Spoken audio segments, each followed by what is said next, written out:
What is good, YouTube? Quinn Wade Basketball Analysis coming to y'all with another video.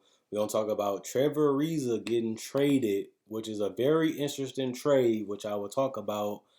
The Houston Rockets have agreed to trade Trevor Ariza in the number 16 overall pick to Detroit for a future first-round pick. Obviously, Trevor Ariza got traded from Portland to Houston in that Robert Covington trade, which got Houston more picks. The deal will allow the Rockets to use their full mid-level exception in free agency, which is $9.3 million, which is huge for them. The Rockets will also purchase a Detroit 2021 second-round pick, and they also will get $12.8 million in a trade exception with the move. Now, this is what I was telling people that was talking about once Daryl Morey left. They went to microball, which I said months ago, to help Russell Westbrook. He needed more space because he's not a shooter. And if he's not going to shoot, he's going to have to drive and make plays. He had a better season after the Clint Capella trade, but they still got beat in the first round. My biggest problem with the Houston Rockets was they ended up trading Chris Paul for Russell Westbrook. That put them in a situation where they didn't have that many assets. Once they flipped Capella for Covington, that was their team. They get themselves out of the hole by getting rid of Covington for these two assets, which is the pick that they got from Robert Covington. They got two. They ended up getting rid of one of them. Obviously, now they have more money to put a team around Russell Westbrook and James Harden if they're not going to trade either one of them. The biggest problem I still have, what can the Rockets really do to build a championship team around this duo? If you're not happy with the trade offers you're getting for Harden, and he is a big part of this, as I said in multiple videos, he went to Houston to be a starter. He became an all-star. He became an MVP. They got the number one record in the NBA. Once they traded for Westbrook, they mortgaged their future, especially when they traded their young center Clint Capella. His contract was a little big for what he do in the NBA, but they chose to pay him that. They flipped him for Covington, and now I'm looking at it like, yeah, you got House and other guys that can play that 3 role that can give you similar things to Ariza and Covington. Even though these two moves do open up space for them to be able to make a move, what are the moves that can get them on that championship level? We have seen the Bucks possibly get better depending on what happened with Bogdanovich. We also have seen the Lakers make a trade for Dennis Schroeder. We've seen that the Clippers are making moves. What can this Rockets team do to build this team to a title contention? They have two MVPs, former MVPs in their prime, on this roster that didn't really fit as well as we thought. Just because they didn't really win enough games. They was middle in the pack in the West. And we look at them like, are they really one of the best teams in the NBA? Honestly, do we look at them like that? And I feel like Robert Covington did give them what they needed. And that just wasn't enough to beat the best teams in the West. It's better duos in the entire NBA than James Harden and Russell Westbrook still. And Westbrook doesn't perform well in the playoffs. Every year he doesn't perform well. He didn't perform well against OKC, and he didn't perform well, in my personal opinion, against the Lakers. If this is your duo, and this is the two guys you're going to continue to move forward with because you can't find anybody that's giving you the offer that you want, where are you really going? When you're making a move for another superstar, which Westbrook is supposed to be, that's supposed to take your franchise forward. It took them backwards. When they traded for Dwight Howard, they became more serious. Well, when they signed Dwight Howard, they became more serious. When they traded for Chris Paul, they almost went to the finals, 1 quarter away from being in the NBA finals, and they blew it. They went for Westbrook, and now they only won 1 game in the second round against the best duo in the league, who happens to play in the conference that you have to get out of to get to the NBA finals. I like the fact that they created space. I like the fact that they still saying we can figure this out. But in reality, with these two guys on the contracts that they own, and they only getting older, even though they still are some of the best players in the world. What is they going to do? Because when you look at the free agents that's out right now that they can sign now, there's not really too many difference makers in free agency right now that's going to put the Rockets on that championship level. Even though they do get a huge exception, what's out there? Like, what can you really do? The Robert Covington trade, to me, mean you're going all in with this duo. And to try to reverse that trade, to try to restructure this team is smart, but the goal still is winning a title. That's going to be the thing that we're going to have to see the Rockets do. Because once you have a guy like James Harden that has gotten you close to that level and they have went a big step back, you have to make up that ground. Unless this is why I thought they should blow it up.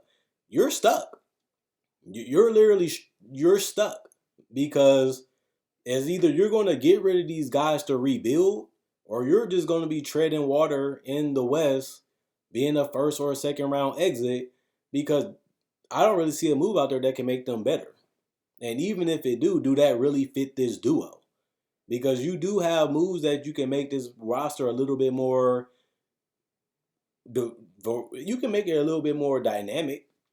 You can add some small role players that can give you a different type of lineup and different type of matchups that you can use that they gave up when they went all in with the Robert Covington trade. But will that really be enough anyway? If I'm Silas, I'm happy that I still have one of the best duos. I'm happy that we can still be competitive. And I'm happy that we do have room now to make proper changes to get a better roster. But at the end of the day, it just comes down, is James Harden and Russell Westbrook enough for you to win a title in the Western Conference? You have to get through the West to get to the finals.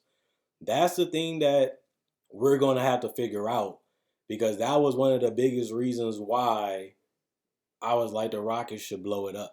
Because this is good to get out of those contracts of Trevor Ariza and Robert Covington and open up salary so that way you can find somebody else to reshape this roster. But still, is Russell and Harden enough? That's going to be the question.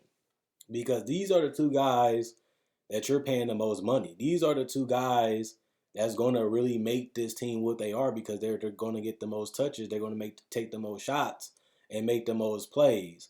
That's going to be the question. I respect James Harden and Russell. They're, like I said, they're two of the best players in the world. But at the end of the day, we really do have to wait and see who they decide to use this money on. Because in my personal opinion, I don't really know if Russell and Harden is enough for you to win the title as a duo. And we will have to wait and see what they do with this space and what they do with this money that they have now opened themselves up. It gives them more versatility and more flexibility, and it gives them a chance to still be competitive. But when you make a move for a superstar, you're trying to go all in for a title. And that Westbrook trade made them further away from a title, as we have seen this season that just passed. And if they're going to say, you know what, we're not getting what we want, we're going to go with these two guys and just move forward to the best of our ability, what do that make you? Fourth, fifth, sixth, seventh, or eighth in the Western Conference? And even if you're higher, are you really a threat to win the title? That's what it's all about when you have a duo like this. Championship or bust. And they wasn't close last year. People was weary about them because they had their own style, they had their brand of basketball, and it was unique, and they caused problems. But as we seen in the playoffs, him and Harden continue to have the same problems. And if they don't fix that, or they don't play better, or they don't get a guy that can come in and make a huge change to this team, they're treading water, and they're just a mediocre team in the West. And if that's what you're going to be, you're better off rebuilding or getting another star that you can build around, because it's obviously not working with this duo. We can give him another chance. You can say Russ wasn't healthy. He was battling COVID. But you still got to go through a whole 72-game season, and still got to go through the trade deadline, free agency, and we just got through the draft. And you still got to stay healthy, and you still need luck, and you still got to see what they're going to do with these moves. And even with these moves, you got to hope that these things plan out, because they made the move for Russell and they made the move for Covington, and it didn't work out the way they wanted it to be. So I'm just being cautious. I'm a Rockets fan. I like this because now we do have some picks and now we do have money to change this roster and we do have more opportunity to see if this duo is as good as we thought it could be, or we can see if it was what we thought it is. And we'll see. So this this Trevor Ariza trade makes more sense now. But at the same time, if you're not winning a title with this duo, I don't really see, the purpose of just trying to put a different dynamic on this team and go with them again. When I don't look at the Rockets as a team that can win a title right now. So it may be something out there that they see. It might be a couple players out there that they feel like they can bring in and they can go to war with this duo. But it all boils down, to be honest, with these two former MVPs. If they can't dominate and they can't take this team to another level, then I don't really see the point of opening up this money. So we'll see. But like we seen last year, they went all in with this duo and they really weren't even close. And at the end of the day, it's just wait and see. Check out my website, analysisplayground.com. Link will be in the description and comment section below. Check out my Facebook page, analysisplayground.com. Link will be in the description and comment section below. Like on Facebook to show support. Thanks for everybody likes on Facebook. Thanks for people that checks it out. Not only that, check out my videos. I have over 1,000, almost 2,000 videos on my channel. Thanks for everybody that continues to check it out and watch. Also, subscribe, share, and like. That continues to help the channel grow. And I do upload every day. So if you love basketball, you need that fix, this is the channel for you. Not only that, I do make breakdowns of players, legends, rookies, and also summer league coverage, draft coverage, free agency, trade deadline, season previews, top 10 lists, and discussion just like this. Also, feel free to leave comments as I read every single comment. I appreciate the people that continue to leave them. And I'm letting you know, I might not respond to all of them. I may not respond, but at the same time, feel free to leave them as I do read them. So I still appreciate it. Other than that, could I be crazy? Is I wrong? Or is this something that we have to be real about? Let me know what you guys think in the comment section below.